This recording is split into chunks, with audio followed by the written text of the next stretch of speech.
Pakistan peoples party के senior रहनुमा और साबिक वज़ीर आज़म राजा परवेज़ अशरफ टीएलपी की हिमायत में बोल पड़े। गुज़िश्ता रोज़ एक प्रेस कॉन्फ्रेंस में सहाफ़ी की तरफ से पूछे गए सवाल क्या आप टीएलपी पर पाबंदी की मुखालफत करते हैं पर कहा कि टीएलपी पर लगाई गई पाबंदी बिल्कुल गलत है।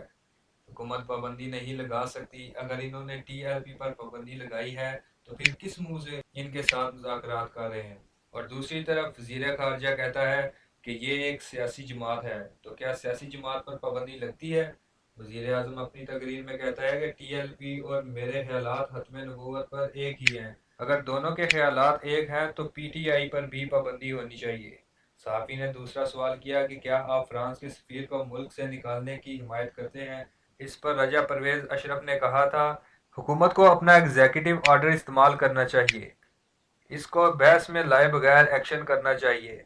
मैंने अपने दौर में यूट्यूब को बंद कर दिया था।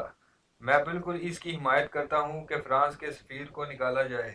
वज़ीर आज़म इमरान खान साहब कहते हैं कि इन्होंने खतूत लिखे हैं, हमें ये भी बताएं कि इन खतूत का आपको क्या जवाब मिला है।